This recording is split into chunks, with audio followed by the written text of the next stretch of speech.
Greetings everyone, Pete Pardo here from Sea of Tranquility. Welcome to another edition of Classic Live Album War. Today we've got two sizzling sets by two bands that were well known for their supreme musical virtuosity. All right, one of them a trio, a supergroup, okay, from Great Britain, doing a live album on a classical work, combining classic progressive rock with classical music. The other, a jazz rock fusion combo, another basically supergroup, okay, with their classic first lineup on just about ready to explode and implode, I should say, all right, with playing a bunch of new tunes that they had written that they were going to record for a third studio album, playing it live in Central Park in New York City, and then before you know it, you blink and the band is gone and a new lineup appears. So we've got ELP, or Emerson, Lake and Pictures in an Exhibition, and then the mighty Mahavishnu Orchestra, Between Nothingness and Eternity live. Both killer, both featuring some jaw-dropping instrumentation, right? I think that's what both of these albums are known for. Let's look at this one first. Okay, recorded March 26th, 1971 at Newcastle City Hall in Newcastle, England. Released internationally November 1971. So this basically has ELP performing the entire Mussorgsky Pictures in an Exhibition, all right, but doing it up their style, okay, kind of mixing in some of their own themes and what have you, and making it their own. Okay, so this, of course, follows up their self-titled debut, their second album, okay, and then releasing the live disc, all right, really early in their career. Kicks off with Promenade, okay, which moves into the Gnome. You got some like shorter pieces, all right, and some longer pieces, mostly instrumental, a little bit of vocals here and there. So yeah, like I said, they took the framework of the classical piece and they added some of their own ideas in. You got Promenade, the Sage, the Old Castle, Blues Variation, okay, which is their little piece added in here. Again, on side two, you got more Promenade, okay, the Hut of Baba Yaga, the Curse of Baba Yaga, the Hut of Baba Yaga again, all right, the Great Gates of Kiev, and Nut Rocker, okay. So if you dig classical music, this is probably one of the greatest examples of a rock band, okay, using, electronic instruments, incorporating a classical work into what that band was doing. Some say this is like a tour de force for Keith Emerson, okay, which can't really disagree with that. All right, but you've got Carl Palmer's stamp all over this. Of course, you got Greg Lake and his wonderful bass playing, all right, and vocals here and there. It's a really cool album. It's expertly produced, great sounding. A lot of love for this, all right? A lot of love for this. On the other end of the ring, okay, a lot of love for this one too. So Between Nothingness and Eternity, recorded August 18th, 1973. Like I said, New York City. Released in November 73, so just a couple months later. So this basically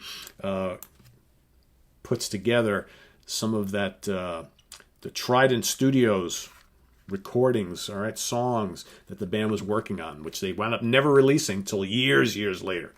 All right, late 90s, we I think it was 1999, we saw the Lost Trident sessions, which basically are these tracks, okay, done in the studio, some additional stuff, all right, but here you get to see and hear and feel the ferociousness of these compositions, right, performed live, Central Park, New York City, when most people were probably sitting in the audience like, wow, I never heard any of this stuff before, right? Of course, they played a full set full of other stuff, but what they wind up releasing is just the new tracks. So you've got and again, this is the lineup of John McLaughlin on guitar, Billy Cobham on drums, Jerry Goodman on violin, Jan Hammer on keyboards, Rick Laird on bass. Basically the most famous lineup of Mahavishnu. All right, formidable, a supergroup. Most of these guys came from other bands, very well known at the time, right? So kicking it all off, we got Trilogy, Sunlit Path, La Mer de la Mer, Tomorrow's Story, Not the Same, 12 Minutes and Change. That goes into the great Sister Andrea.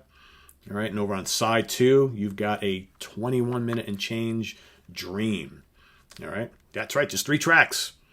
Okay, basically 40 minutes worth of music. Killer. the synergy between McLaughlin and Cobham and Hammer, all right, and then and Goodman, all right, all the soloists, just unbelievable, unbelievable. McLaughlin's rapid fire fuzz tone guitar solos are just like a thing of beauty here, all right. And Cobham, this is probably one of my favorite albums featuring Billy Cobham. He's just going berserk on here.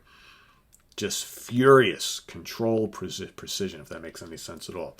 And Jan Hammer's always great. I mean, the whole band, just fantastic, fantastic, fantastic.